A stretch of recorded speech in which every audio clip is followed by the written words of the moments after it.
கீழே படுத்துக்கிறேன். எனக்கு அது ஓகே தான். அப்போ உனக்குள்ளக்குள்ள பயம் வந்துருச்சு. என்ன பயம்? என் பக்கத்துல வந்து படுத்தா உன்னை மீறி எங்க என் மேல காதல் வந்துருமோன்னு பயப்படுற. அதனால தானே என் பக்கத்துல படுக்க இவ்வளவு யோசிக்கிறேன்.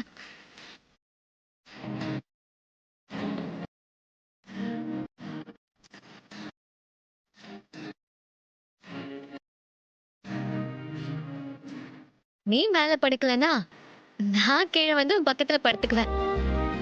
அத தடுக்காத. தடுத்தா உன் மனசுல சலனம் இருக்குன்னு அர்த்தம்.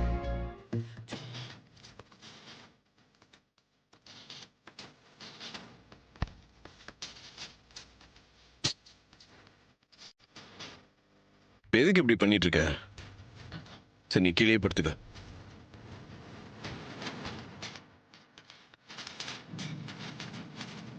அப்போ நான் உன் மனசுக்குள்ள வந்துட்டேன்னு ஒத்துக்கோ.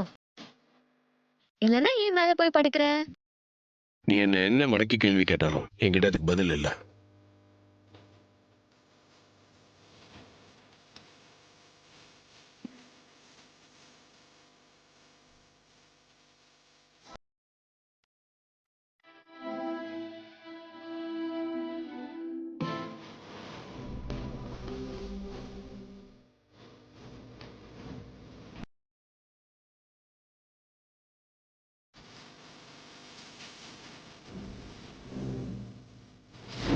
என்ன பாக்குற?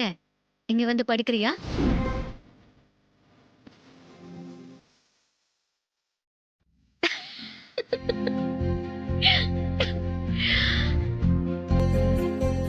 இது நல்ல டெக்னிக்கா இருக்கே. அடிக்கடி கவர் பண்ண வேண்டியதுதான். இதுவும் ஒரு வகையில சந்தோஷமான கிக்கா தான் இருக்கு. ஒரு மாசத்துக்குள்ள கார்த்தி மனசுல இடம் பிடிச்சு ஐ லவ் யூன்னு சொல்ல வைக்கணும். இன்னும் கொஞ்ச நேரத்துல அம்மனுக்கு பூஜை நடக்க போகுது. அப்ப அந்த கிழவிக்கு தான் முதல் மரியாதை. அதை நம்மால தடுக்க முடியலையே. அந்த கிழவி இப்ப தனியா இல்லையே. மகன் பேரன் பேத்திங்கன்னு ஃபுல் சப்போர்ட்டோட இருக்கா. அதான் நம்மளால எதுவும் பண்ண முடியலடா. வா வெறுமா. நீங்க பேசுனதை கேட்டுக்கிட்டே தான் வந்தேன். நாம என்னதான் அந்த கிழவி குடும்பத்தை பழிவாங்க நினைச்சாலும் ஊர் ஜனங்க அந்த குடும்பத்துக்கு பின்னாடி தான் நிக்கிறாங்க. அவங்களுக்கு கொடுக்க வேண்டிய மரியாதை கரெக்டா கொடுக்கறாங்க. நானும் அவங்களுக்கு எதிரா எவ்வளவு செஞ்சு பார்த்துட்டேன். ஒன்னும் வேலைக்கு ஆகல. ஆமா, அந்த கும்பாபிஷேகம் எப்ப நின்னுச்சு? அது நின்னு 3 மாசம் இருக்கும். ஓஹோ, அப்ப நான் சொல்றபடி செய். அப்புறம் பாரு என்ன நடக்குதுன்னு. என்னன்னு சொல்லு, செய்யறேன்.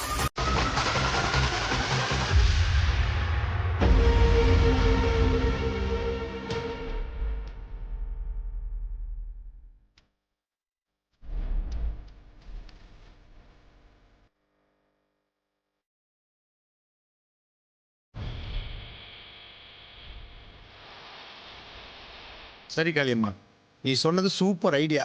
நீ சொன்ன மாதிரியே செஞ்சா அந்த கிழவிக்கு முதல் மரியாதை கிடைக்காது. அதோட ஊர் மக்கள் முன்னாடி அசிங்கப்பட்டு போயிடுவா. நான் இப்பவே போய் அதுக்கான ஏற்பாடுகளை பண்றேன்.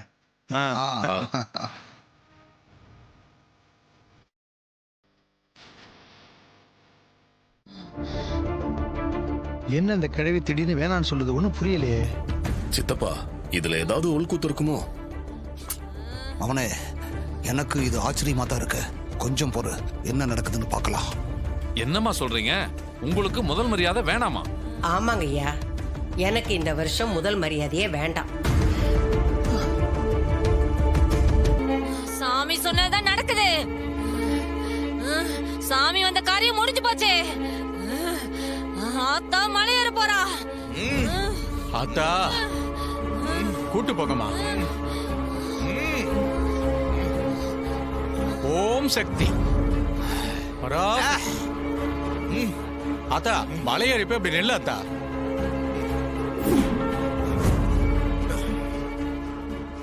பாட்டி, ஏன் பாட்டி மரியாதை வேணான்னு சொல்றீங்க? உங்களுக்கான மரியாதை இந்த ஊர் கொடுத்தானே ஆகணும். இவ்வளவு நாளும் ஒவ்வொரு வருஷமும் நான் தான் அந்த முதல் மரியாதையை வாங்கிட்டு இருந்தேன். என் கையால கூழ் காய்ச்சிட்டு வந்துதான் அம்மனுக்கு படைப்பேன். இந்த வருஷத்துல இருந்து என் பேத்திங்களுக்கு அந்த முதல் மரியாதை கிடைக்கட்டும்.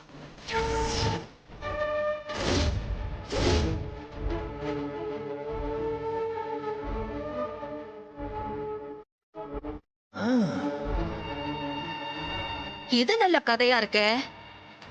இந்த அம்மா பெருந்தன்மையா விட்டு கொடுக்கற மாதிரி நடிச்சிட்டு இப்போ தம் பேத்திங்களுக்கே முதல் மரியாதை கொடுக்க சொல்றாங்க. பேத்திங்க என்ன வெளி குடும்பமா? எல்லாம் ஒரே குடும்பம் தானே. அப்ப சாமி வந்து சொன்னதுக்கு என்ன மரியாதை இருக்கு? அதானே இது வாரிசு அரசியல் மாதிரி வாரிசு மரியாதை ஆயிடுச்சே. இந்த அம்மாவுக்கு மரியாதை கொடுக்கறது ஒண்ணுதான், இந்த அம்மா பேத்திகளுக்கு கொடுக்கறது ஒண்ணுதான். ரெண்டுக்கும் பெரிய வித்தியாசம் இல்லையே.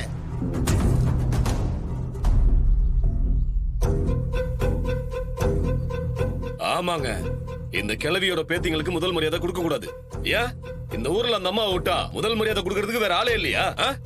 இல்ல, பரமேஸ்வரி அம்மா சொன்ன மாதிரி அவங்க பேத்திகளுக்கு தான் முதல் மரியாதை கொடுக்கணும்னு ஊர்க்காரங்க எல்லாம் முடிவு பண்ணிருக்கோம்.